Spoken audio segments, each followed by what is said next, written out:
Assalamualaikum warahmatullahi wabarakatuh. Alhamdulillah, Waalaikumsalam warahmatullahi wabarakatuh. alhamdulillahilladzi bini'matihi tatimmu sholihat. Alladzi anzala sakinata fi qulubil mu'minin liyasdadu imana ma'a imanihim.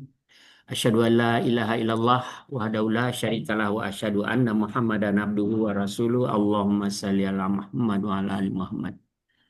Alhamdulillah puji dan syukur kita panjatkan kepada Allah. Kita berterima kasih kepada Allah yang telah memberikan kita kesempatan pada pagi hari ini, yang telah membukakan hati kita untuk masih terus ikut kajian-kajian untuk menambah ilmu agama kita. Dan Alhamdulillah Allah masih beri kita sehat. Ya, kita dalam keadaan sehat. Kita tahu banyak saudara-saudara kita yang di luar sana, yang terbaring di rumah sakit, yang belum bisa ngapa-ngapain. Alhamdulillah. Alhamdulillah juga saya lihat nih Pak Sanusi masih segar, udah 90-an. Masya Allah, masih rajin terus ngaji. Mudah-mudahan Allah beri rahmat dan Allah beri kita kesempatan di sisa-sisa umur kita untuk mengisi koper-koper kita lebih banyak lagi. Bapak Ibu, Alhamdulillah pagi hari ini insya Allah kita bersama dengan Ustadz Wahid Rahman dengan tema yang sangat menarik sekali. Sudah ikhlaskah aku? Masya Allah. Ini penting banget ya Ustadz ya. Sudah ikhlas. Kalau nggak ikhlas samanya nggak diterima. Capek-capek aja berlama. Baik Bapak Ibu sekalian, kita mulai acara kita dengan kita coba tundukkan hati kita untuk kita buka hati kita dan kita siapkan segala sesuatu yang perlu kita catat. Dan kita mulai acara kita dengan sama-sama baca basmalah. Bismillahirrahmanirrahim. Kepada Ustadz kami persilakan. Jazakallah ya. Assalamualaikum warahmatullahi wabarakatuh. Waalaikumsalam warahmatullahi wabarakatuh. Warahmatullahi wabarakatuh. Innal hamdalillah nahmaduhu wa nasta'inuhu wa nastaghfiruh. Wa na'udzu billahi min sururi anfusina wa sayyiati a'malina. May yahdihillahu fala mudilla lah. ومن يضلله فلا هادي له أشهد أن لا إله إلا الله وحده لا شريك له وأشهد أن محمدا عبده ورسوله لا نبي بعد وبعد. Alhamdulillah, puji syukur pada Allah karena sungguh atas nikmat, izin serta karunia-Nya pagi bahagia ini kita bisa dipertemukan oleh Allah dan Allah masih anugerahkan kita iman Islam sehingga kita bisa bersama. Salawat beserta salam semoga senantiasa tercurah kepada Rasulullah Sallallahu Alaihi Wasallam, pada keluarganya, sahabat-sahabatnya, pengikut-pengikutnya, dan tentu kita semua yang mengikutinya. Ayah bunda sekalian yang dirahmati oleh Allah, pada kesempatan bahagia ini kita akan membicarakan bab ikhlas. Kenapa ini penting? Seperti Ayah Mazhar sampaikan, ibadah itu ada dua macam, ya. Dan ini semua berkaitan dengan ikhlas. Yang pertama ada ibadah yang disebut dengan ibadah mahdhah. Yang kedua ada ibadah ghairu mahdhah. Atau saya bagi gini dah, ibadah dan sosial. Ya, ada ibadah ritual, ada ibadah sosial. Setiap ibadah sosial itu asal hukumnya boleh, selama tidak ada larangannya. Ibadah sosial itu asal hukumnya boleh, selama tidak ada larangannya. Itu yang pertama. Silakan berkreasi, silakan berinovasi. Ya, dalam konteks ibadah sosial. Boleh selama tidak ada larangannya. Satu, yang kedua ikhlas. Itu ibadah sosial. Silakan berkreasi, silakan berinovasi selama tidak ada larangan dalam agama. Lalu kemudian ikhlas. Kalau ibadah ritual, ya, ibadah ritual itu asal hukumnya haram, ya. Asal hukumnya haram, kecuali ada perintahnya. Jadi kalau ritual, kalau nggak ada perintahnya, nggak boleh dikerjakan.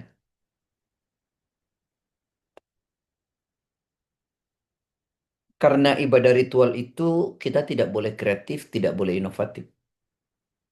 Jelas harus ada rujukan. Itu ibadah ritual. Contoh, salat. Ya. Ada ndak rujukannya dalam Quran? Tentu ada. Puasa, ada rujukannya dalam Quran. Haji, ada rujukannya dalam Quran. Nah, jadi setiap ibadah ritual yang mau kita lakukan harus jelas rujukannya. Kalau tidak ada rujukannya, ya jangan dikerjakan. Itu satu. Yang kedua, ibadah ritual itu teknisnya, cara melaksanakannya meniru Rasulullah Sallallahu Alaihi Wasallam. Ya. Jadi setelah rujukannya jelas, maka teknis melaksanakannya pun harus meniru Rasulullah Sallallahu Alaihi Wasallam. Contoh tadi, salat. Salat itu ada perintahnya dalam Quran. Apakah diperbolehkan cara salatnya ngarang sendiri? Tentu tidak boleh. Maka harus meniru cara salat Rasulullah. Karena itu Rasulullah mengatakan, "Sallu kama ra'aitumuni usalli." Salatlah kalian sebagaimana kalian melihat aku salat. Nah, jadi kalau ibadah ritual itu rujukannya sudah jelas, teknis melaksanakannya pun harus mencontoh Rasul. Haji, ada rujukannya dalam Quran. Nah, cara hajinya harus meniru Rasul, tidak boleh ngarang sendiri. Maka Nabi mengatakan, "Khudhu anni manasikakum." Ambillah oleh kalian dariku manasik kalian. Nah, yang ketiga, setelah rujukannya jelas, kemudian teknisnya mencontoh Rasul. Nah, ini yang ketiga nih, yaitu ikhlas. Yaitu tujuannya jelas. Tujuannya karena Allah. Ibadah itu ada rujukannya dalam Quran. Kemudian cara melakukan ibadah itu sesuai dengan apa yang dicontohkan oleh Nabi. Tapi kalau tujuannya tidak karena Allah, tidak ikhlas, maka ibadah itu tidak ada gunanya. Karena itu kita sering kali mendengar hadis yang sangat masyhur dari Umar ibn Khattab radhiyallahu an yang diriwayatkan oleh Imam Bukhari dan Imam Muslim, innamal a'malu binniyati wa innama likulli imri'in ma nawa. Setiap perbuatan itu tergantung pada niatnya. Dan seseorang mendapatkan nilai karena apa yang dia niatkan. Jadi kalau niatnya keliru, tidak karena Allah, ya tidak mendapat karena Allah. Begitu. Nah, karena itu menjadi penting kita membahas ikhlas. Gitu. Setidaknya beginilah. Ibadah ritual itu disebut ibadah, satu, ittiba Rasul, mengikuti Rasul. Yang kedua adalah ikhlas. Kalau keduanya ini tidak terpenuhi, maka sesuatu itu tidak bisa disebut ibadah dalam konteks ritual. Ya. Satu, ittiba Rasul, mengikuti Rasul. Yang kedua, ikhlas. Selama ibadah itu tidak memenuhi dua hal itu, maka tidak disebut ibadah. Nah, karena itu pada hari ini kita akan bahas apa itu ikhlas. Ya, apa itu ikhlas? Karena kalau tidak ikhlas nanti saya sampaikan tadi, ibadah kita nggak ada gunanya. Cuman kadang-kadang orang ini salah memahaminya. Contoh, saya kasih contoh sebelum kita definisikan. Orang sedekah,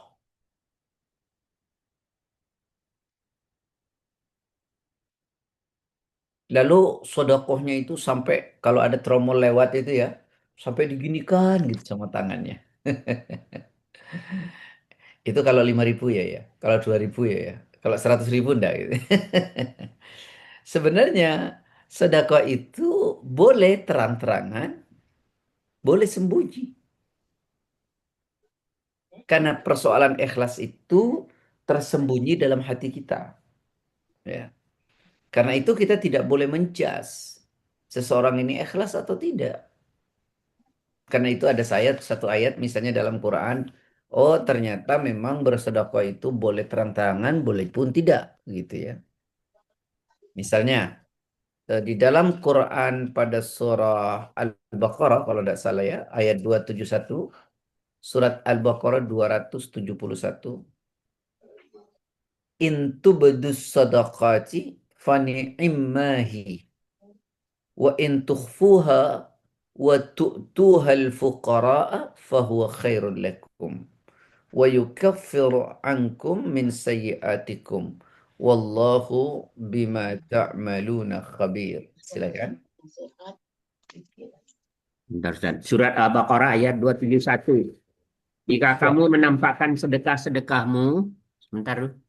Jika kamu menampakkan sedekah-sedekahmu, maka itu baik. Dan jika kamu menyembunyikannya dan memberikannya kepada orang-orang kafir, maka itu lebih baik bagimu. Dan Allah akan menghapus sebagian kesalahan-kesalahanmu.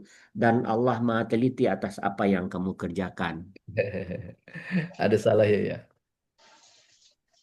Gini, jika kamu menampakkan intu bedus sodakati, jika engkau menampakkan sedekahmu, artinya sedekah terang-terangan gitu ya. Nggak usah diapa-akan gitu ya. Fani immahi, maka itu adalah baik sekali. Karena itu juga bisa memotivasi orang. Wa in tukhfuha, ya, akan tetapi jika kamu menyembunyikan sedekah itu, wa tu'tuhal fuqara, dan engkau memberikannya pada orang fakir, pada orang fakir, orang miskin, fahuwa khairul lakum, maka itu lebih baik bagimu. Jadi sedekah terang-terangan itu sangat baik, ya. Akan tetapi jika engkau sembunyikan itu lebih baik. Gitu. Jadi sedekah terang-terangan tidak salah. Kita nggak boleh menjudge orang, oh itu ria, nggak boleh. Karena ria itu urusan dia dengan Allah. Ya. Jadi sedekah terang-terangan itu boleh, tetapi jika dengan terang-terangan kita khawatir tidak ikhlas, maka sembunyi lebih baik. Gitu. Maka sembunyi lebih baik. Tapi saya ingin sampaikan ya, jangan kemudian menjas orang itu karena dia sodoko terang-terangan, lalu kita anggap, wah orang ini ria. Gitu. Gak boleh. Ya. Ini kita seringkali gampang betul menjas seseorang. Ya, ya hati-hati. Ya, baik. Ada satu hadis, misalnya Rasulullah SAW mengatakan, rajulun tasaddaqa bisadaqatin fa'akhfaha hatta la ta'lama shimaluhu ma tunfiku minhu. Seseorang yang bersedekah dengan satu sedekah, ia menyembunyikannya hingga tangan kirinya tidak tahu apa yang diinfakkan oleh tangan kanannya. Maksudnya adalah bahwa sedekah itu kita dianjurkan untuk ikhlas. Karena ketika sedekah kita tidak ikhlas, maka sedekah itu menjadi tidak ada nilainya. Ya, saya kasih contoh. Beberapa persyaratan sedekah agar menjadi bermanfaat. Ini sebelum saya jelaskan syarat ikhlasnya. Sedekah itu dasarnya, ya, atau sesuatu itu akan menjadi bermakna seperti sedekah misalnya, itu ada syaratnya. Apa syaratnya? Buka Al-Baqarah 261.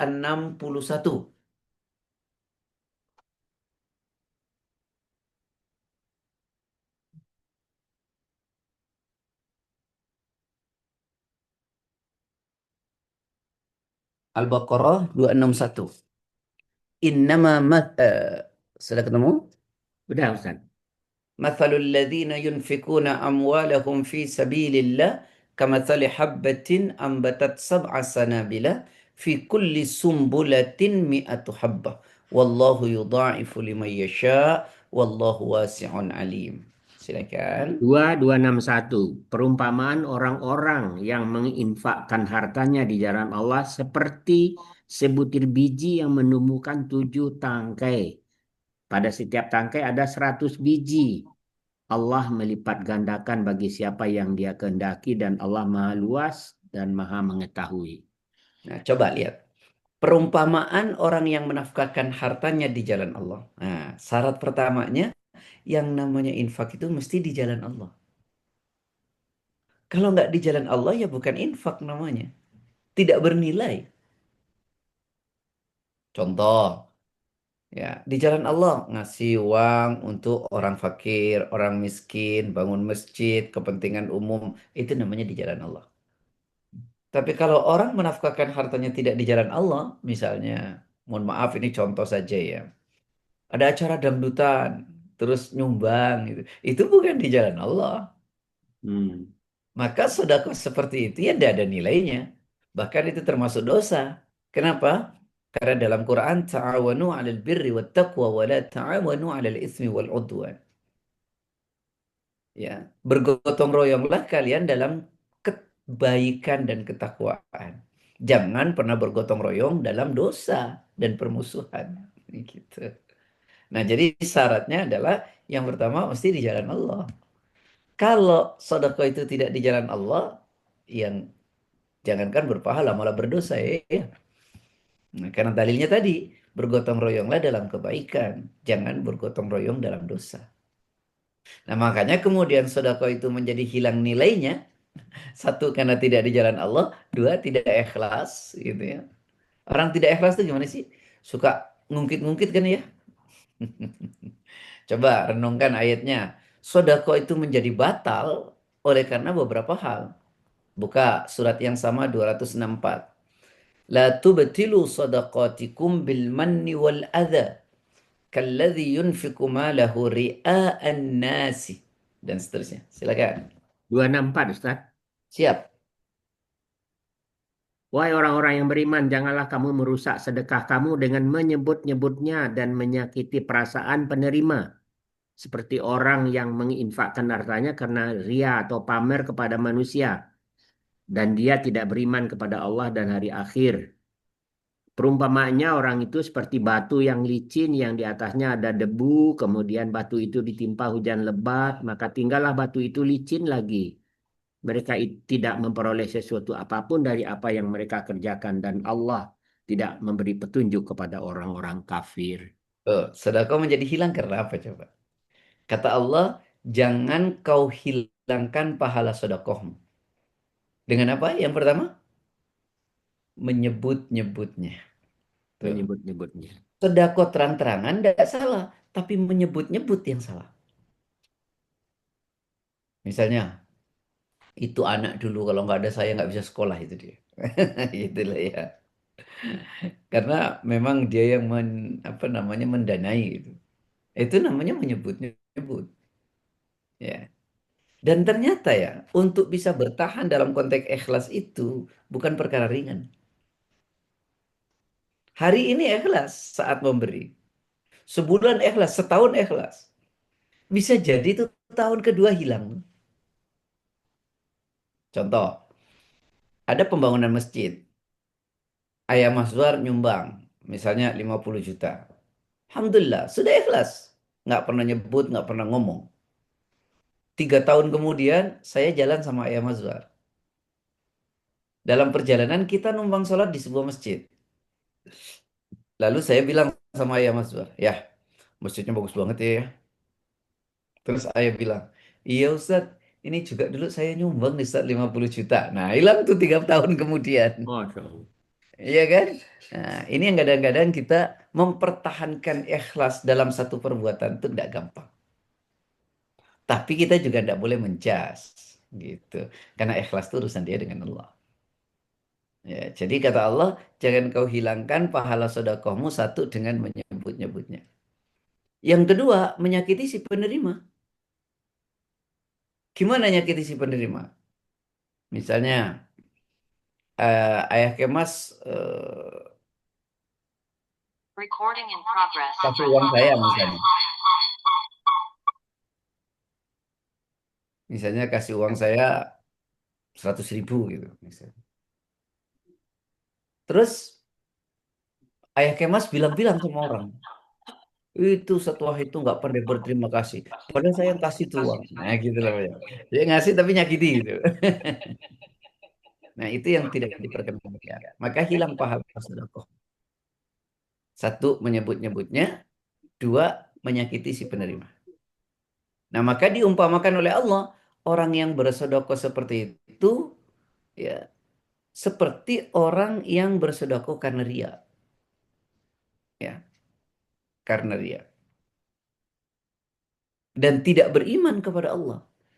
Maka orang yang bersedekah seperti itu, Allah umpamakan seperti menaruh debu di atas batu yang licin, lalu diterpa hujan yang sangat dahsyat, kemudian habis, hancur. La yaqdiruna la syai'in mimma kasabu. Engkau tidak mendapatkan sedikit pun dari apa yang telah engkau lakukan. Nah, inilah sedekah yang didasari tidak karena ikhlas. Saya sudah panjang lebar nih bicara tadi. Tapi saya belum mendefinisikan sebenarnya ikhlas itu apa. Saya hanya ingin dulu memotivasi agar kita paham apa sih ikhlas itu. Karena selama ini kita seringkali mendengarkan kata ikhlas, tapi definisi ikhlas itu kita nggak pernah paham. Kita mengatakan ibadah kudu ikhlas, tapi kita nggak ngerti gimana tuh ikhlas. Itu. Baik, saya ingin sampaikan beberapa pendapat para ulama tentang definisi ikhlas. Ya. Yang pertama, menurut Abul Qasim rahimahullah, ya, ini seorang ulama hebat. Menurut Abul Qasim, kata beliau yang disebut ikhlas itu adalah membersihkan amalan dari komentar manusia.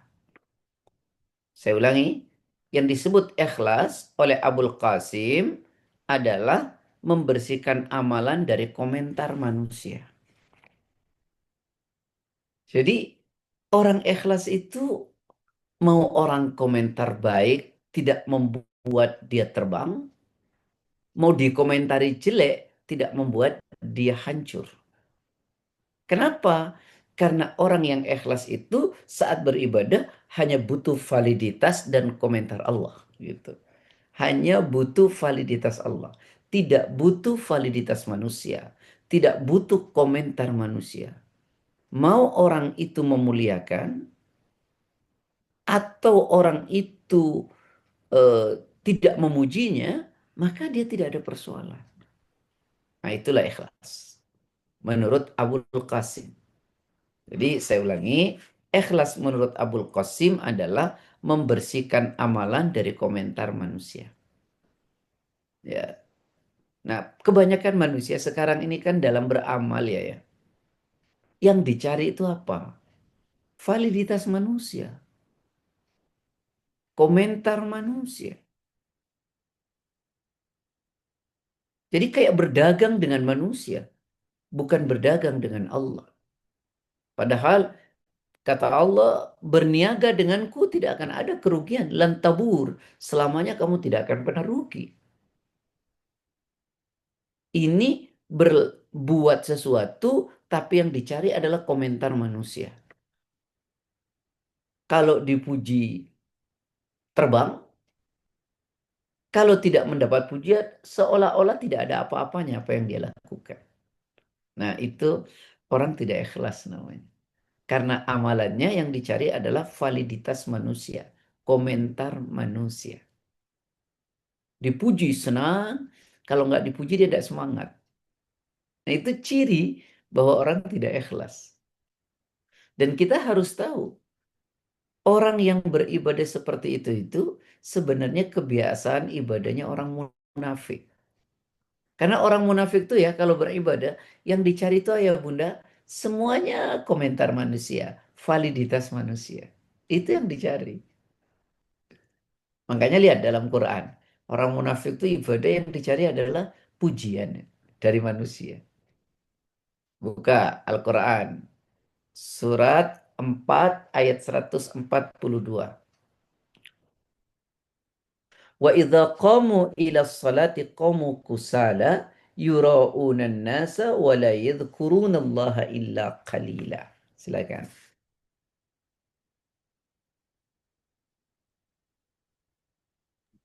Surat An-Nisa ayat 142.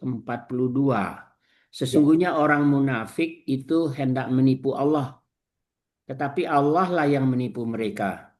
Apabila mereka berdiri untuk salat, mereka lakukan dengan malas. Mereka bermaksud ria, ingin dipuji di hadapan manusia, dan mereka tidak mengingat Allah kecuali sedikit sekali.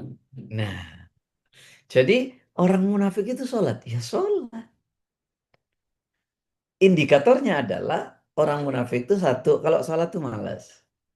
Pokoknya setiap melakukan proses ibadah itu malas. Jadi sebenarnya kita juga seringkali dijangkit sifat munafik. Betul enggak? Malas baca Quran, malas tahajud, malas zikir, malas kajian. Nah, jadi secara tidak sadar kita sendiri sebenarnya seringkali terjangkit sifat munafik. Tapi munafiknya ya, bukan etikodi amali namanya. Nah, yang kedua coba cirinya orang munafik itu. Kalau ibadah apa? Ingin dipuji orang. Yang dicari itu validitas dari manusia. Yang dicari adalah pujian dari manusia. Padahal ibadah yang benar ikhlas itu yang dicari hanya pujian Allah. Gitu ya. Nah, itu ciri orang munafik. Makanya kata Abul Qasim, ikhlas itu adalah membersihkan amalan dari komentar manusia. Oh, sekarang mau apa-apa yang dicari komentar manusia ya. Apa saja, jangankan ibadah. Bukan ibadah aja yang dicari komentar manusia. Coba makan di luar di restoran, terus difoto, di-share. Lagi jalan kemana, difoto, di-share. Jadi kita ini senang betul mencari validitas manusia. Makanya kalau dipuji, wah senangnya. Belum ada komentar ya, nggak ada yang komentar, sedih dia. Karena yang dicari seluruhnya komentar manusia. Makanya kata Abdul Qasim, ikhlas itu membersihkan amalan dari komentar manusia. Karena itu dia lebih senang menyembunyikan daripada menampakkan. Jadi kita ini sekarang bahkan bukan beribadahnya nggak ikhlas gitu. Wong makan aja gak ikhlas. Saya itu sedih kadang-kadang. Orang mau berangkat umroh. Umrohnya belum dikerjain, sudah ditolak oleh Allah. Kok iso Ustaz? Iya. Baru nyampe Bandara Soekarno-Hatta sudah bilang, OTW umroh. Ngapain?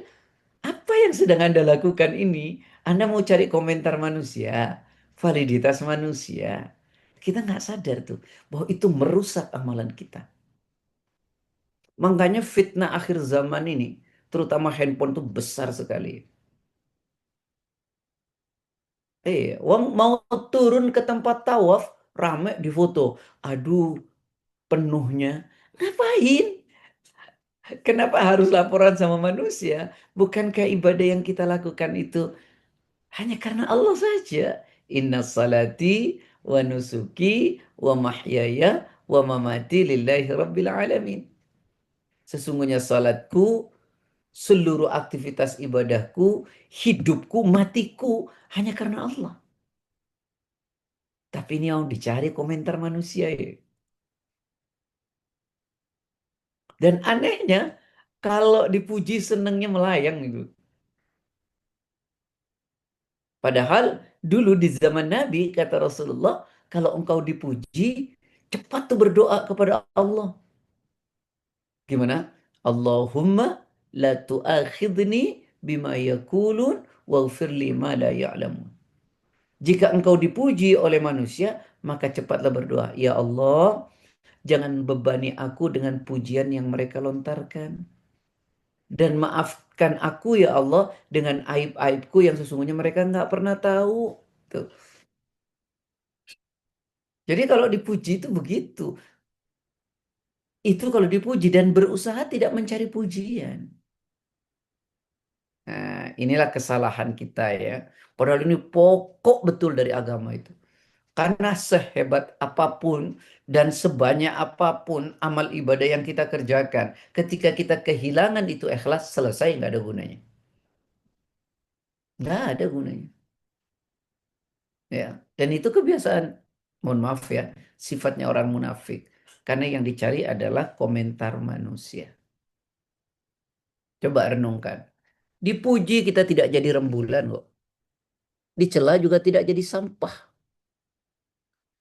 Jadi kalau gitu ngapain sibuk mencari pujian dan takut betul dengan celaan?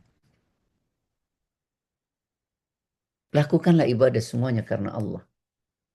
Nah, jadi sekali lagi kata Abul Qasim, ikhlas itu membersihkan amalan dari komentar-komentar manusia.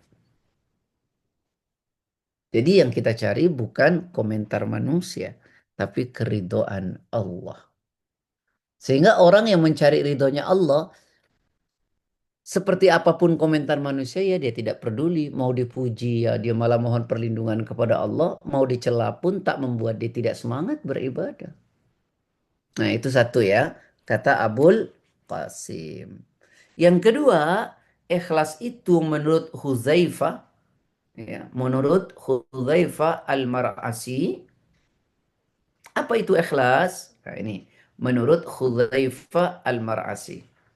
Ikhlas itu adalah kesamaan ya perbuatan seseorang hamba antara zahir dan batin. Itu kata Hudzaifah Al-Mar'asi. Jadi sabar itu kata beliau adalah kesamaan perbuatan seorang hamba antara zahir dan batin. Ada sinkronisasi antara batinnya dengan apa yang dikerjakan. Nah kita ini kan sering nggak sinkron ya. Antara apa yang dikerjakan dan diucapkan dengan apa yang ada dalam hatinya. Yang dikerjain apa, hatinya apa. Yang diomongin apa, hatinya apa. Nah, itu ciri tidak ikhlas namanya. Karena orang yang disebut ikhlas itu ada sinkronisasi, ya, ada kesamaan antara perbuatan, ucapan, dan apa yang ada dalam hatinya.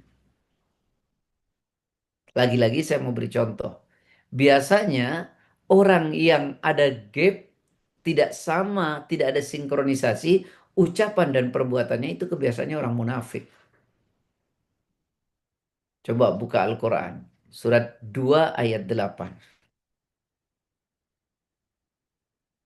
Wa minan nasi may yaqulu amanna billahi wa bil yaumil akhir wa ma hum bimu'minin.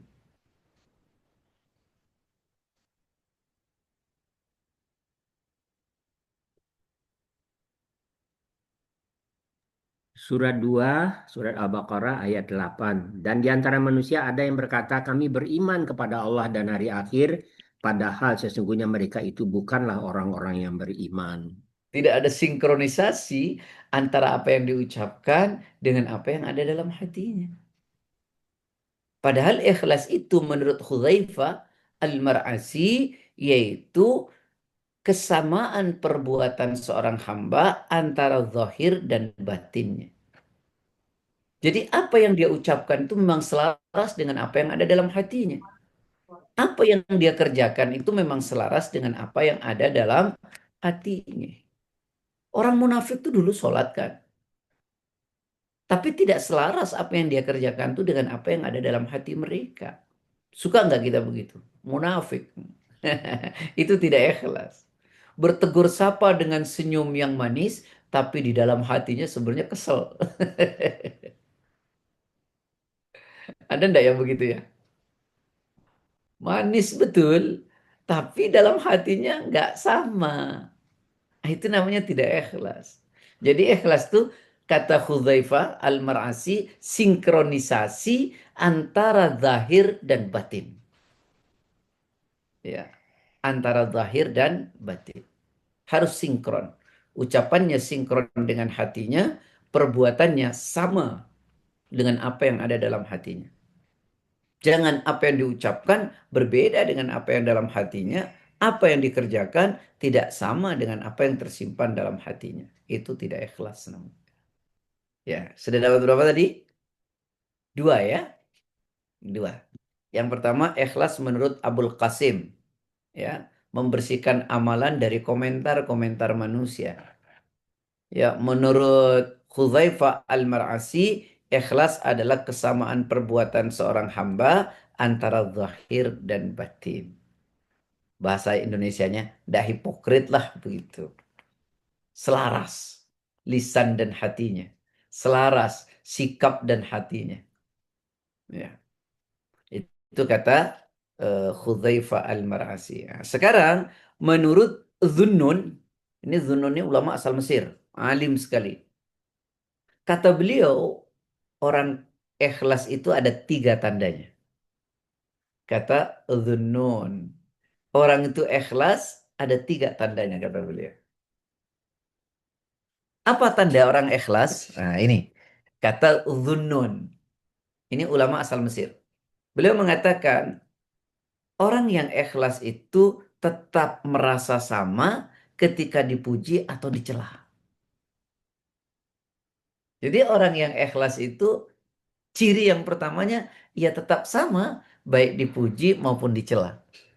Karena dipuji tidak menambah semangat ibadah, karena dicela kemudian tidak lagi mau beribadah. Enggak, orang ikhlas itu nggak peduli. Mau dipuji, mau dicela, nggak peduli. Tadi saya sampaikan ya, karena dipuji tak jadi rembulan, dicela pun tak jadi sampah. Kan orang kalau ndak ikhlas itu, kalau dipuji, Masya Allah, berlipat-lipat tuh semangatnya tuh. Kalau dicela, nggak mau dia, berhenti sudah. Contoh, nih, para pengurus kajian, ayah-ayah bunda nih, yang ngurus kajian. Misalnya ya Mahswar, ya, dan sahabat-sahabatnya, ngurus nih kajian. Lalu kemudian dipuji, Masya Allah, itu kajiannya, wah tambah bersemangat. Itu ciri sudah tidak ikhlas sudah. Tapi giliran dicela, oh saya cuma ngurus kajian aja dicela begini-begini, berhenti. Ah itu ciri tidak ikhlas. Jadi kata Zunnun, orang itu ikhlas, mau dipuji, mau tidak dipuji, dia nggak peduli tuh. Karena apa? Karena yang dia harapkan itu komentar Allah, validitas dari Allah, bukan validitas manusia. Pengakuan Allah, bukan pengakuan manusia. Gitu. Itu ciri pertama. Ciri ikhlas menurut Zunnun. Ciri kedua, ikhlas menurut Zunnun, ya, ini ciri yang kedua. Tadi ciri yang pertama kan, tetap merasa sama antara pujian dan celaan. Yang kedua, ikhlas itu melupakan amalan kebajikan yang pernah diperbuat. Saya ulangi ya, melupakan amalan kebaikan yang pernah diperbuat. Itu ciri ikhlas. Melupakan amalan kebaikan yang pernah diperbuat. Jadi tidak selalu mengingat terus kebaikan-kebaikannya. Tidak, dia lupakan. Sudah, dia berbuat baik, ya sudah, lupa dia. Itu ciri orang ikhlas. Orang yang tidak ikhlas tuh selalu mengingat kebaikan yang pernah dia kerjakan. Itu orang tidak ikhlas. Kebaikan yang pernah dia kerjakan tuh diingat terus. Itu orang tidak ikhlas. Karena mengingat kebaikan itu membuat kita tidak semangat berbuat baik dan merasa puas dengan kebaikan. Sementara kalau dosa dia lupain, sehingga tidak membuat dia bersemangat untuk bertaubat kepada Allah. Yang benar itu melupakan kebaikan yang pernah dia lakukan sehingga tidak pernah merasa banyak berbuat baik dan mengingat kejelekan yang pernah dia lakukan sehingga membuatnya bersemangat untuk taubat. Ya. Jadi kembali, ikhlas itu ciri yang kedua menurut Dunun melupakan amal kebaikan yang pernah diperbuat. Nah, jadi gak usah ngingat-ngingat lah kebaikan.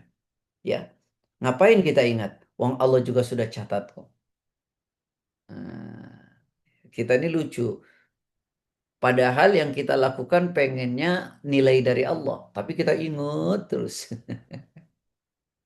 Baik, ciri yang ketiga, ikhlas itu adalah ya bahwa amalan yang ia lakukan ya hanya mengharap balasan akhirat, bukan balasan dunia. Jadi orang ikhlas itu adalah orang yang berbuat kebaikan hanya berharap balasan akhirat, bukan balasan dunia. Oh sekarang ini ya, orang beribadah aja yang dicari adalah keuntungan dunia. Ya kan? Berteriak atas nama Allah. Ya, teriak-teriak, tapi kepentingannya politik. Berteriak atas nama Allah, kepentingannya adalah bisnis. Berteriak atas nama Islam, kepentingannya adalah validitas. Padahal Allah ancam tuh. Jangan pernah jual ayat Allah dengan harga yang murah ya. Kayak gitu kan? Coba buka Al-Baqarah ayat 41. Wa aminu bima anzaltu musaddiqan lima ma'akum wa la takunu awwala kafirin bi wa la tashtaru bi ayati thamanan qalila wa iyaya fattaqun. Silakan.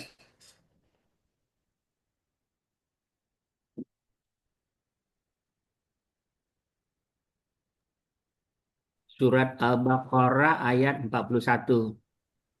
Dan berimanlah kamu kepada apa Al-Quran yang telah aku turunkan yang membenarkan apa yaitu Taurat yang ada padamu. Janganlah kamu menjadi orang yang pertama kafir kepadanya. Dan janganlah Hmm. kamu jual ayat-ayatku dengan harga yang murah dan bertawakallah hanya kepadaku. Nah, coba. Berimanlah kau wa aminu bima anzaltu. Berimanlah engkau dengan apa yang kuturunkan. Al-Quran. Musaddiqan lima ma'akum yang benar memang yang membenarkan kitab-kitab yang ada pada kalian. Lalu kata Allah, Pak, dan janganlah wala takunu awwala kafirin bi dan janganlah engkau termasuk orang yang pertama kali kafir terhadap Al-Qur'an. Dan wala tashtaru bi ayati thamanan qalila. Jangan kau jual ayat Allah dengan harga yang murah. Bukan begini. Oh, kalau begitu jualnya mahal dong. Gitu. Bukan. Maksudnya menjual harga yang murah itu adalah mencari balasan dunia. Karena yang murah itu dunia, yang mahal itu akhirat. Nah, karena itu orang ikhlas itu dalam beramal orientasinya adalah harapan akhirat, bukan dunia. Ya, saya ulangi. Orang ikhlas itu setiap apapun yang ia lakukan, orientasinya itu adalah akhirat, bukan dunia. Ketika orang beramal berorientasi dunia, maka itu bukan orang ikhlas menurut Zunnun. Uang sekarang sampai amalan akhirat aja tujuannya dunia. Amalan akhirat tujuannya dunia itu kan ngaco. Ayo, siapa yang mau doakan? Ya, siapa yang mau doakan? Satu doa bayar segini, segini, segini. Wedan itu uangnya. Gak jelas itu. Orang nggak ngerti agama tiba-tiba jadi ustadz ya. Jadi ngawur akhirnya. Itulah sekarang ini banyak ustadz-ustadzan ya. Makanya ngaji itu hati-hati. Untungnya di sini yang ngajar keren-keren. Ustadz Saiful Hakim. Alim itu. Iya. Nah, sekarang tiba-tiba orang jadi ustadz, mondoknya di mana? Apa Pondok Indah, pondok-pondok bambu? Tidak tahu. Ya karena kita tidak belajar betul soal agama. Ya, jadi kembali orang ikhlas itu hanya berharap balasan amalan akhirat. Jadi bukan amalan yang dia lakukan itu untuk mendapat balasan duniawi. Nah, dunia itu ikut saja kan. Kan dibilang, kalau orang tujuannya akhirat, dunianya ikut.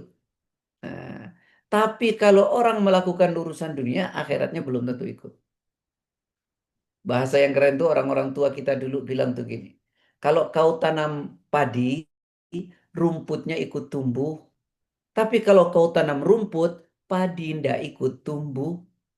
Gitu. Kalau orientasimu akhirat, dunia itu ikut. Kalau tujuannya ibu dunia, akhirat ndak ikut. Tanam padi, rumput ikut tumbuh. Kalau tanam rumput, nggak ada padi yang ikut tumbuh. Udah tujuan kita akhirat, dunia itu ikut. Ya, jangan tujuannya dunia, apalagi dakwah. Udah orientasinya akhirat saja. Allah nggak bakal tinggalin kita. Intan surullah yansurkum. Kau tolong agama Allah, Allah akan tolong kalian. Taib ya. Jadi kembali sudah tiga ya tentang ikhlas. Menurut tadi yang pertama adalah menurut Abul Qasim bahwa ikhlas itu membersihkan amalan dari komentar manusia.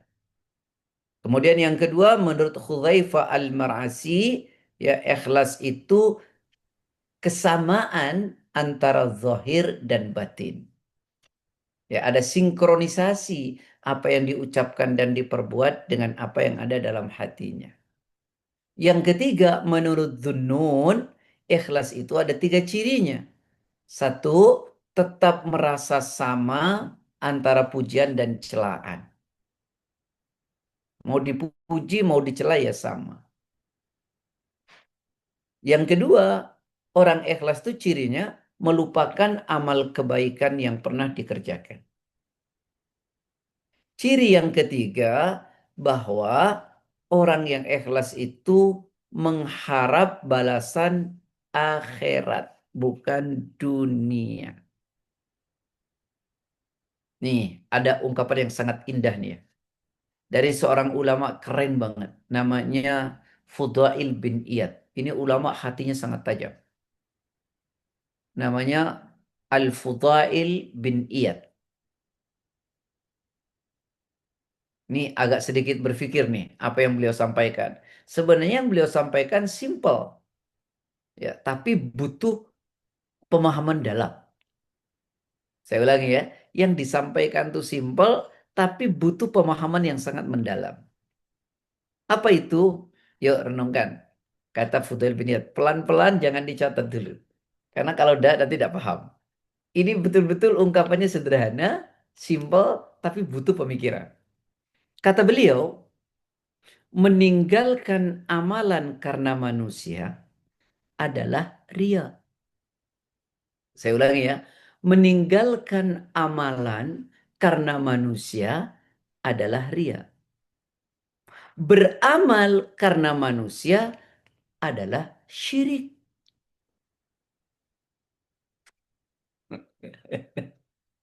Ini saya langsung terjemahkan dari bahasa Arab ya. Saya ulangi ya, saya ulangi.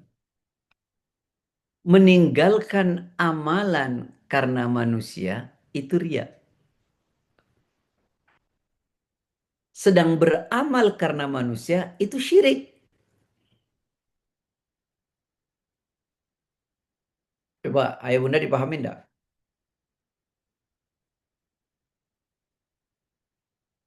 Sekali lagi ya.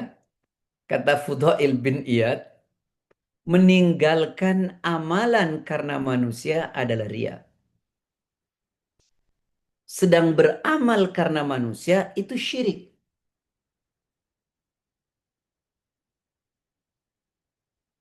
Ada nggak orang yang bilang begini ya? Ya udah deh, saya nggak mau beramal daripada kelihatan orang. Itu ria namanya. Artinya, oh dia memang mencari validitas manusia gitu loh. Tapi melakukan amalan karena manusia itu syirik. Syiriknya disebut syirik khafi namanya. Makanya seorang ulama salaf ya, mengatakan orang yang beramal karena ingin dipuji manusia itu syirik sebenarnya. Kenapa? Karena setiap amalan itu mestinya ditujukan kepada Allah. Oh, kok ini malah melakukan amalan ingin dipuji manusia? Maka dia sudah menyekutukan Allah. Ya, maka dia menyekutukan Allah. Nah, itu penting untuk dipahami ya. Ayah bunda sekalian yang dirahmati oleh Allah Subhanahu wa taala, itu beberapa definisi tentang ikhlas. Ya, beberapa definisi tentang ikhlas. Nah, sekarang mari kita pahami gimana caranya agar kita jadi orang ikhlas.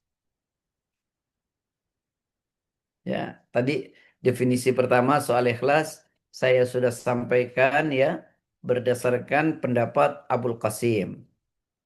Yang kedua saya sudah sampaikan berdasarkan pendapat Hudzaifah Al-Mar'asi. Yang ketiga saya sudah sampaikan tentang indikator orang ikhlas menurut Dhunnun. Yang keempat saya sudah sampaikan tentang ikhlas menurut Al-Fudail bin Iyad. Nah, sekarang saya ingin sampaikan bagaimana cara agar ikhlas. Ya, bagaimana cara agar ikhlas. Tolong direnungkan baik-baik ya. Yang pertama, agar kita ikhlas dalam beribadah, nih, belajarlah tidak berharap pujian manusia. Belajarlah tidak berharap pujian manusia. Berharaplah tidak mengharap pujian manusia. Nih, sebagian nih ya, ada yang ikut kajian dengan saya itu di Jalan Tawes. Ini kan yang ikut di Jalan Tawes itu semua para sepuh. Ya, karena yang punya rumah saja umurnya 86 kalau tidak salah. Ya. Nah, itu dulu ya, setiap malam jam setengah tiga, itu di handphone grup tuh krang-kring gitu. Ngajakin tahajud. Terus saat itu kajian saya bilang, coba deh kita jujur sama hati kita. Sebenarnya kita sedang mengingatkan saudara kita untuk tahajud, atau sebenarnya kita sedang memberitahu kalau kita sedang tahajud.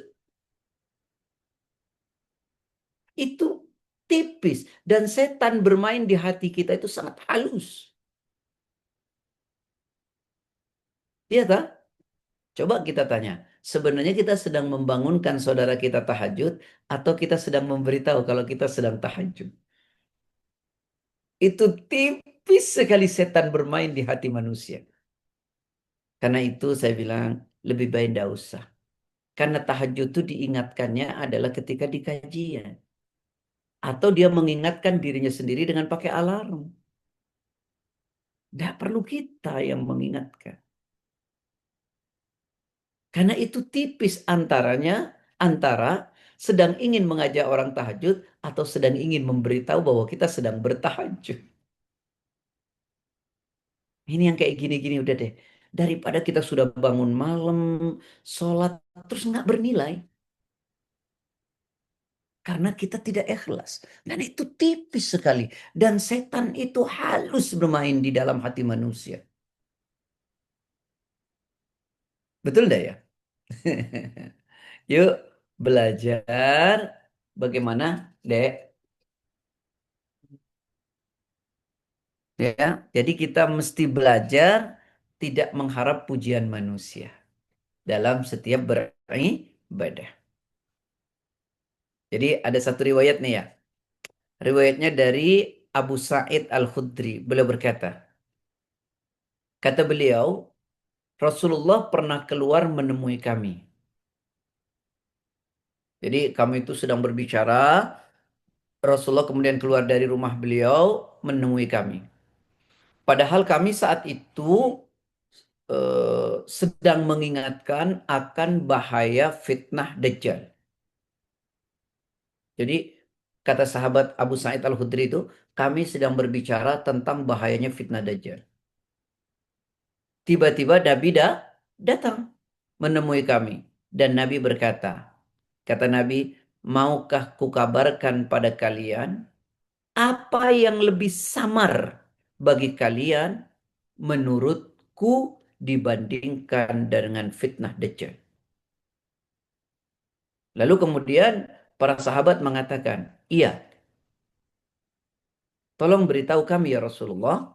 Lalu Rasulullah mengatakan, kata Rasulullah, bahwa, ya, tolong perhatikan ya, fitnah, ya, fitnah ria itu lebih dahsyat daripada Dajjal. Fitnah ria itu lebih dahsyat daripada Dajjal. Karena apa? Karena dengan ria itu semua amalan kita hilang kok. Semua amalan kita tidak berfungsi. Bentar ya.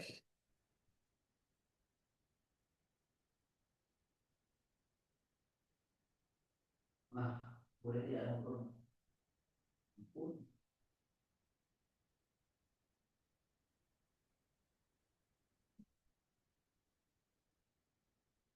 ya, jadi ternyata kata Rasulullah bahwa fitnah ria itu lebih dahsyat daripada Dajjal.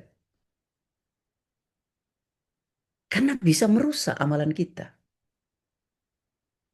Ini kata Abu Sa'id Al-Khudri. Saat kami sedang berbincang-bincang tentang dahsyatnya fitnah Dajjal, tiba-tiba Nabi mengatakan, mau nggak kalian ku beritahu fitnah yang lebih dahsyat daripada itu, yaitu perbuatan ria. Ya, perbuatan ria. Nah, ayah bunda sekalian yang dirahmati oleh Allah, saya ingin menyampaikan satu riwayat, ceritalah. Dalam satu hadis sahih. Cerita tapi hadis. Berjalur dari Aisyah. Kata Ummul Mukminin begini. An Ummil Mukminina, dari ibunya orang mukmin. Ummi Abdillah, ibunya Abdullah. Aisyah radhiyallahu anha, Aisyah radhiyallahu anha qalat berkata. Qala Rasulullah sallallahu alaihi wasallam. Satu waktu Rasulullah SAW bersabda, Yaghzu jaisyun al-Ka'batah. Ada satu pasukan besar ya, datang ke Mekah untuk ngancurin Ka'bah. Kita tahu lah ya, Habasyah ya. Satu pasukan besar mau datang ke Mekah untuk niatnya ngancurin Ka'bah. Fa'idha kanu bibaida'a minal ard. Ketika pasukan itu berada di tanah lapang, sebelum masuk kota Mekah, ketika pasukan itu berada di tanah lapang sebelum masuk ke kota Mekah, yukhsafu bi awalihim wa akhirihim. Kata Aisyah, Rasul mengatakan dihancurkan semua itu pasukan dari ujung depan sampai ujung belakang tak tersisa. Dari ujung depan sampai ujung belakang tak tersisa. Kultu, kata Aisyah, saya tanya kepada Rasulullah. Ya Rasulullah, wahai Rasulullah, kaifa yukhsafu bi awalihim wa akhirihim? Bagaimana mungkin ya Rasulullah? Itu semua dibenamkan dari ujung depan sampai ujung belakang. Tak tersisa. Wa fihim aswakuhum. Padahal di antara mereka itu ya Rasulullah kan tidak semuanya tentara yang ingin ngancurin Ka'bah. Tapi mereka berdagang di situ. Karena biasanya kan kalau orang kumpul banyak-banyak itu mesti ada aja yang dagang kan ya. Ada yang dagang air gitu kalau sekarang kan. Ada demo lah. Kan tidak semuanya demo itu. Ada yang dagang gitu ya kan. Wa man laisa minhum. Dan ya Rasulullah, ada yang bukan pedagang, bukan tentara, tapi karena kebetulan ada di situ. Lalu bagaimana itu semua dihancurkan? Lalu kata Rasulullah, qala yukhsafu bi awalihim wa akhirihim. Betul Aisyah, semua yang ada di situ dihancurin oleh Allah, dibenamkan dari ujung depan sampai ujung belakang, walaupun semuanya bukan tentara. Ada yang cuma berdagang, ada yang qadarullah kebetulan ada di situ. Summa yub'atsuna ala niyatihim. Tetapi Aisyah, nanti mereka itu dibangkitkan oleh Allah di hari kiamat tergantung niat mereka ada di situ. Tuh, itulah pentingnya ikhlas. Ya. Jadi memang semua yang ada di situ, mau yang tentara, mau yang dagang, mau yang cuman ada di situ, semua dibenamkan oleh Allah. Tapi nanti ketika dibangkitkan sesuai dengan niat mereka ada di situ. Ya, pelajaran pertamanya apa? Pelajaran pertamanya cerita soal ikhlas. Niat kita. Walaupun sama-sama dihancurkan, tapi nanti ketika dibangkitkan itu berbeda tergantung niatnya. Pelajaran kedua apa? Jangan pernah membiarkan kemungkaran ada di tempat itu. Karena kalau tidak, yang kena bukan hanya yang melakukan kemungkaran, tapi juga yang baik. Maka kenapa dikatakan adalah keburukan besar di saat semua orang baik diam. Tidak mau saling mengingatkan. Maka akan terjadi kehancuran. Makanya kenapa diadain kajian itu karena itu. Salah satunya. Misalnya ayah bunda tahu, oh iya ini orang nggak bener gini. Ya udah deh kita ngadain kajian deh, jangan diam. Agar kelak kita di hadapan Allah itu punya alasan, ya Allah saya sudah lakukan sesuatu. Orang berubah atau tidak bukan urusan kita. Yang penting kita sudah melakukan sesuatu kebaikan. Jangan sampai nanti ditanya, Pak Mazwar, kamu itu ngerti agama. Tapi kamu biarkan orang-orang tidak mendekat ke agama. Nah inilah teman-teman sekalian, ayah bunda yang dirahmati oleh Allah. Baik, ini sudah 1 jam kita bercerita soal sedikit ikhlas. Ini sedikit, seperempat saja tidak. Ya, tapi tidak apa-apa. Karena biasanya jam segini tanya jawab. Ya, silakan yang mau bertanya jawab. Ya, Fadol, silakan. Ya, Bapak Ibu, silakan kalau ada yang mau mempertajam lagi. Ada satu nih Ustadz, tadi Ustadz menyampaikan bahwa tidak boleh menyebut amal kita. Ya. Kan ada hadis itu waktu ada beberapa pemuda itu untuk perangkap di gua gitu. Mm-mm. Terus dia nyebutin namanya, saya udah begini loh Allah gitu. Terus dia geser, bisa bergeser. Terus sampai selesai dia bisa keluar semua dengan masing-masing menyebutkan amal solehnya. Itu Iya. gimana tuh Ustaz? Kira-kira Coba. hubungannya dengan riya Ya, disebutkannya kepada siapa? Kepada Allah, pada Allah. bukan kepada manusia. Ketika kita menyebutkannya di hadapan manusia, yang kebutuhan kita mencari validitas manusia, itu yang tidak boleh. Tapi ketika kita menyebutkannya kepada Allah, ya Allah, kau janjikan kalau aku sodako, kau akan jauhkan dari bencana. Dan aku telah melakukannya karena engkau, ya Allah, Oke. jauhkan saya dari bencana. Maka tidak ada masalah. Ya Allah, kau suruh aku beristighfar. Saat aku memperbanyak istighfar, kau janjikan aku akan diberikan jalan keluar pada setiap kesulitanku. Dan aku basahi lisanku dengan istighfar kepadamu, ya Allah. Maka tolonglah terangkan jalan keluarnya, ya Allah. Itu boleh. Karena kita bicaranya kepada Allah, bukan kepada manusia. Yang nggak boleh, ya tahu nggak ya? Saya kemarin ya, saya kemarin ya, saya kemarin. Ah, itu yang tidak boleh. Gitu ya. Wallahu a'lam. Kepada Allah ngadu ya boleh aja. Kalau manusia itu baru ria ya Ustaz ya. Iya. Karena hidup tidak boleh mencari validitas manusia. Iya. Ingat ya, dalam hidup mencari validitas manusia lelah, capek. Karena kita harus selalu nampak bagus terus. Wah, itu beban berat. Tapi orang ikhlas hidupnya tenang, rileks karena dia nggak peduli dengan pujian manusia. Sebab yang dia cari hanya pujian dari Allah. Hidup rileks, nyaman sambil ngopi pagi-pagi. Wallahu a'lam. Baik, silakan Ibu Uni Martiem. Nah, Ya, gitu. makasih Pak Masar. Assalamualaikum Ustadz. Waalaikumsalam. Ada orang yang tidak mau membayar hutang kepada kita. Kemudian kita jadikan sebagai sedekah. Tapi pernah terlontar rasa kesal disebut kepada orang lain. Nah, bagaimana cara kita memperbaiki supaya sedekah itu tidak hilang atau tetap diterima Allah? Apakah dengan minta ampun sama Allah? Terima kasih, Ustaz. Aku cukup minta Saya ampun ya betul. satu-satu ya Bunda ya, satu-satu. Ada orang berutang sama kita. Orang tuh tak bayar. Lalu kita bilang ikhlas pada diri kita sendiri kan? Bilangnya kan? Ya, Bunda berpahala, tapi orang itu tetap berhutang. Hmm. Kenapa? Karena tidak ada akad. Kecuali Bunda sampaikan kepada orang itu. Saya sudah ikhlaskan ya utangmu. Baru kemudian dia tidak ada utang. Karena kan utang itu berdasarkan akad.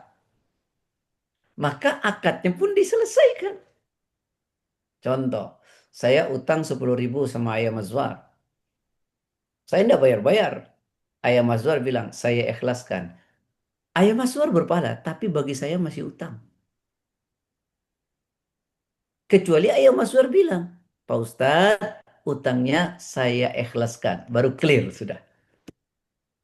Karena akadnya belum selesai itu tadi. Gitu ya dulu Bunda ya. Jadi Bunda harus bilang dulu sama dia. Nah, gitu. Yang kedua yang saya ingin sampaikan adalah manusia ini tidak akan pernah terlepas dalam batinnya rasa ingin dipuji orang. Lalu saat terbesit dalam diri kita rasa ingin dipuji orang, kalau itu dituruti, maka Anda sudah tidak ikhlas. Tapi jika Anda mengatakan, ya Allah, astagfirullah, maafkan saya ya Allah, kenapa kok terbesit itu? Maka Anda masih ikhlas namanya. Karena rasanya tidak dituruti, akan tetapi dilawan. Nah, gitu ya Bunda ya. Gitu. Jadi lawan Bunda. Nah, kalau soal yang tadi, Bunda terlanjur mengatakan kepada orang tentang orang itu. Ya sudah, Bunda tinggal ngomong sama orang itu, Ana mungkin banyak salah, maafkan Ana ya. Sudah selesai. Gitu ya Bun? Ya, makasih, Baik. Ustaz. Wallahu a'lam. Masya Allah. Berikut resen Ibu Rita, silakan Bu Rita. Nanti baru yang dari chat ya. Dibuka dulu. Oh Pak Zen, silakan Pak Zen.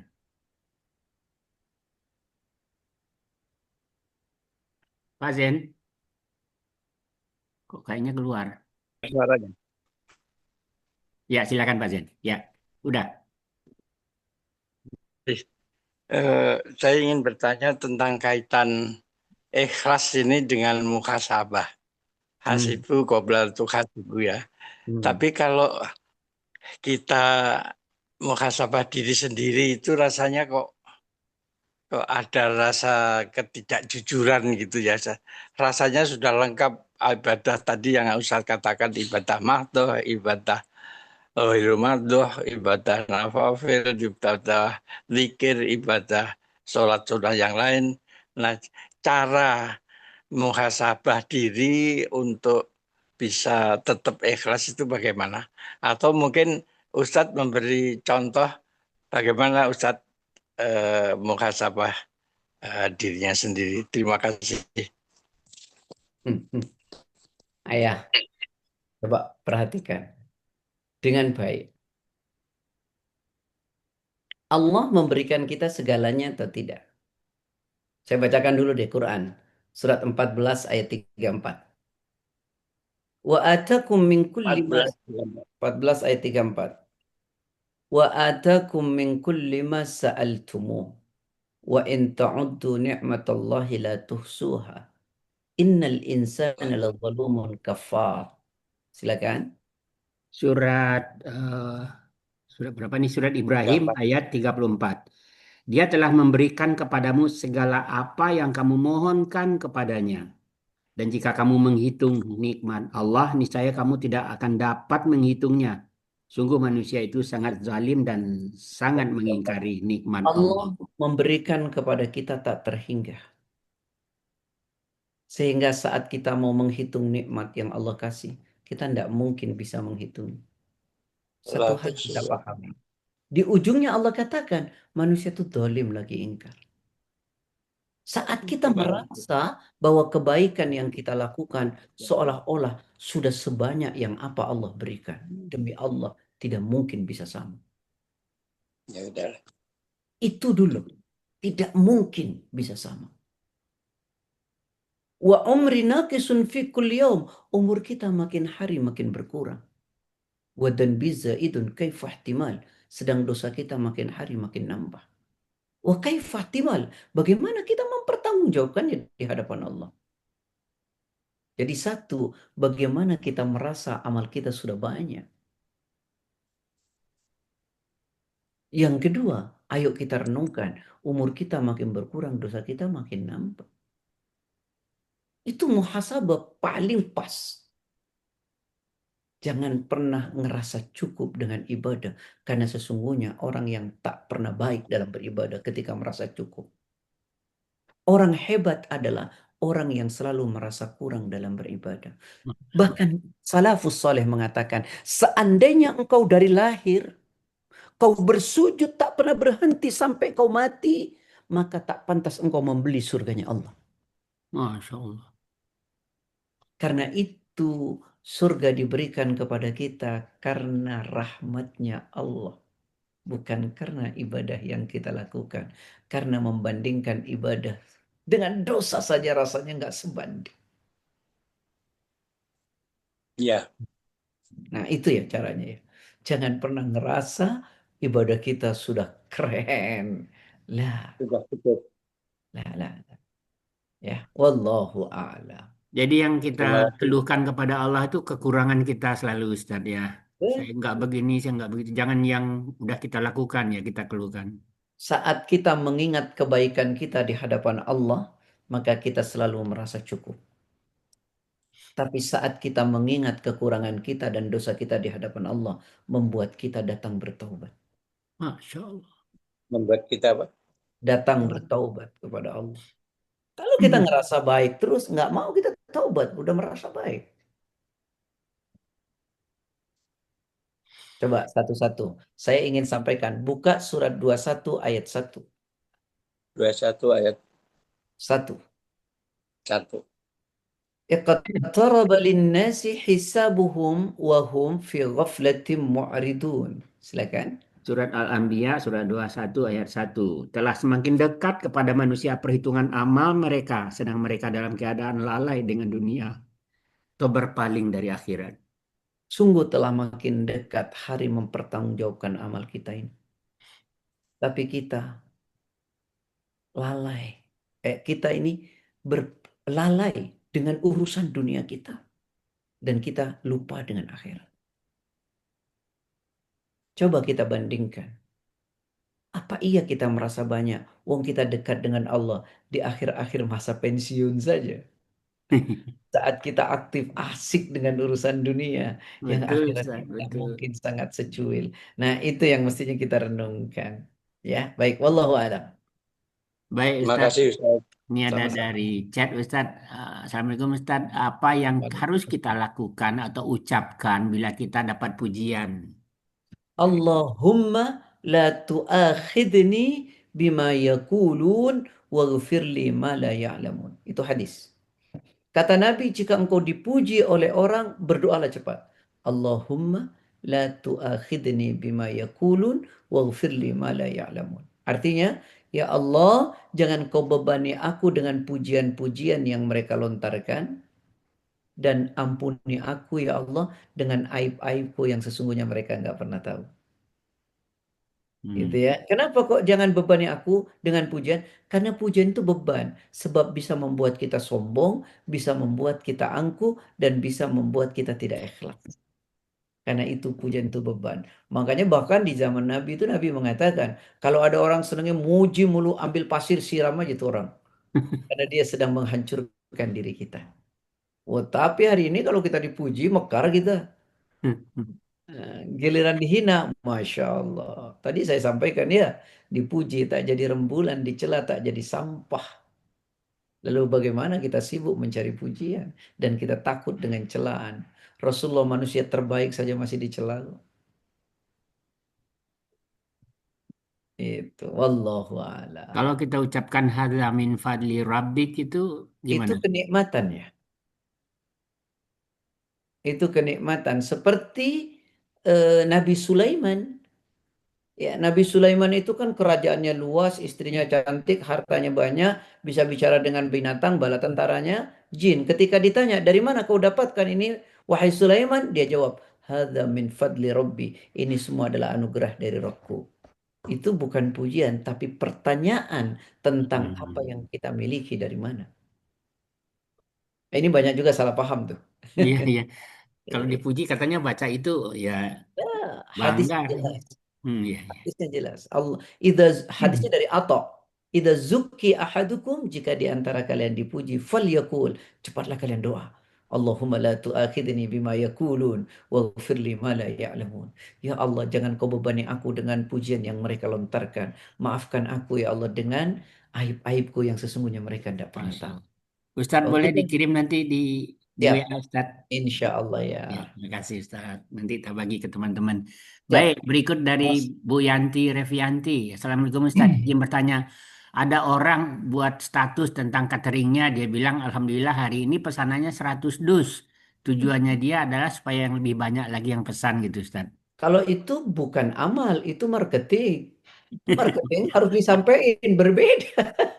Kecuali Bunda bilang, Alhamdulillah tadi malam saya tahajud 11 rakaat. Itu baru persoalan. Kalau marketing harus diomong. Kalau marketing di dalam hati tidak ada orang membeli nanti. Ya, Masya Allah. Masalahnya ibadah tidak boleh dimarketingkan. Yang dimarketingkan itu dagangan. Nah, itu. Tidak apa-apa kalau itu ya. Baik. Tanya Pak Silakan Mas. Pak Akif, silakan. Ya, makasih Pak Mas. Assalamualaikum warahmatullahi wabarakatuh, Pak Ustadz. Waalaikumsalam warahmatullahi wabarakatuh. Ikhlas itu mudah sekali diucapkan, Pak Ustadz. Tapi pengamalannya itu membutuhkan pelajaran sepanjang hidup, Pak Ustadz. Nah, Makomnya tinggi sekali sampai iblis pun tidak bisa mengganggu orang yang mukhlasin. Dia akan mengganggu kita terus-menerus kecuali hanya hambamu yang mukhlas. Jadi, eh, bagaimana dengan ungkapan setiap perbuatan kita lillahi, billahi, fillahi, tawakkaltu ala Allahi. Karena Allah, bersama Allah, untuk Allah, dan aku kembalikan hanya kepada Allah. Jadi memang definisi ikhlas dalam kehidupan keseharian di Indonesia ini suka beda gitu. Kaitannya dengan makhluk. Tapi ikhlas yang sebenarnya kaitannya hanya dengan Allah. Bagaimana eh, pendapat Pak Ustadz? Terima kasih Pak Ustadz. ya. Karena itu saya tadi tahu bahwa definisi les itu macam-macam. Karena itu saya ambil dari pendapat-pendapat para ulama yang soreh tadi itu. Iya. Ya, ada 4 Iya. pendapat. Dan saya sedang menjelaskan tadi bagaimana belajar ikhlas. Baru dapat 1 masalahnya. Yuk belajar tidak mencari pujian manusia. Nanti ada terusannya. Iya, iya, iya, iya, iya, Iya, iya. jadi yang Jadi, pertama kita harus belajar ma'rifatun nafas namanya. ma'rifatun Belajar nafs, mengenal diri. Nah, ini banyak ma'rifatun orang nafs. ini nggak kenal dirinya, gimana mau kenal Allah? Gimana caranya mengenal diri?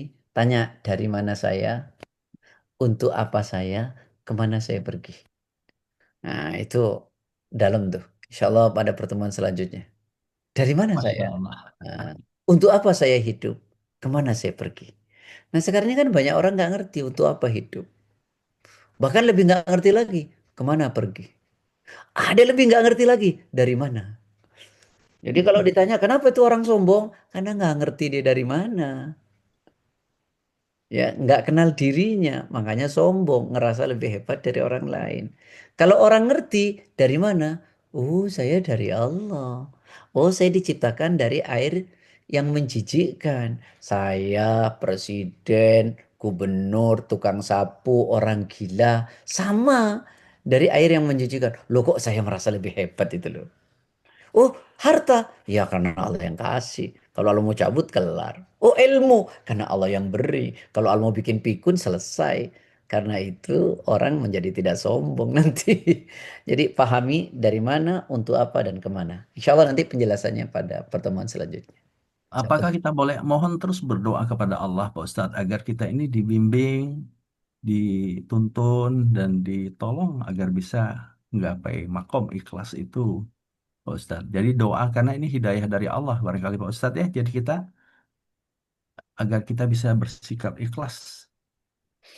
Hati manusia ini berada dalam genggaman jari-jari tangan Allah. Karena itu, jangan pernah sombong dengan usaha yang kita lakukan. Hmm. Minta. Ada doa keren nih. Allah, udah pernah saya ajarkan nih. Allahumma ati nafsi taqwaha Masya wa Allah. zakkiha anta khairu man zakkaha wa anta maulaha. Allahumma ya Allah ati nafsi taqwaha. Anugerahkanlah kepada jiwaku ketakwaan. Wa zakkiha. Dan bersihkanlah hatiku ya Allah. Anta khairu man zakkaha. Sungguh engkaulah sebaik-baik yang membersihkan hati. Anta maulaha. Engkaulah penguasa hati kami ya Allah. Nah itu doa hadis itu. Ya itu hadis. Hadisnya sahih. Masya Allah. Ya. Nanti Hmm. insya Allah saya kasih kedua-duanya. Tapi Alhamdulillah. yang ini sudah saya sampaikan juga sebenarnya waktu itu. Tapi mungkin lupa ya. Tidak apa-apa. Lupa. Ya. Kalau lupa kita berarti manusia banget. Kalau kita nggak lupa nanti jadi malaikat. Ya, saya boleh izin nggak ya? Ada Terakhir satu lagi pertanyaan. boleh Ustadz, ini dari chat ini terakhir. Izin bertanya Ustadz, bagaimana dengan orang yang menyebutkan amalannya tapi niatnya untuk ditiru orang lain, jadi dakwah bilhal gitu Ustadz. Kalau mau jangan nyebutkan dirinya, tapi amalan orang lain. Oh, Karena bilang itu orang lain sangat ya. tipis. Si Fulan itu kehidupannya baik karena dia rajin sedekah. Si Masa. Fulan itu hidupnya tenang karena ibadahnya luar biasa. Kan banyak sahabat yang bisa kita contohkan. Masa gue aneh? Ya itu sudahlah. Tipis betul itu. Baik Masya ya. Allah. Wallahu Allah a'lam. bisa. Baik Ustadz, Masya Allah. Terima kasih banyak Ustadz. Banyak banget Sama-sama ya. pelajaran pagi hari ini. Kita tutup ya Ustadz ya. Baik ya. Baik, Bapak Ibu sekalian, kita tutup semua dengan sama-sama baca hamdalah. Alhamdulillahirabbil Alhamdulillah. alamin. Kita tutup dengan doa kafaratul majlis. Subhanakallahumma wa bihamdika Subhanakallahumma wa asyhadu bihamdika. an la ilaha illa La anta ilaha illa astaghfiruka wa anta. atubu ilaik. Assalamualaikum warahmatullahi wabarakatuh.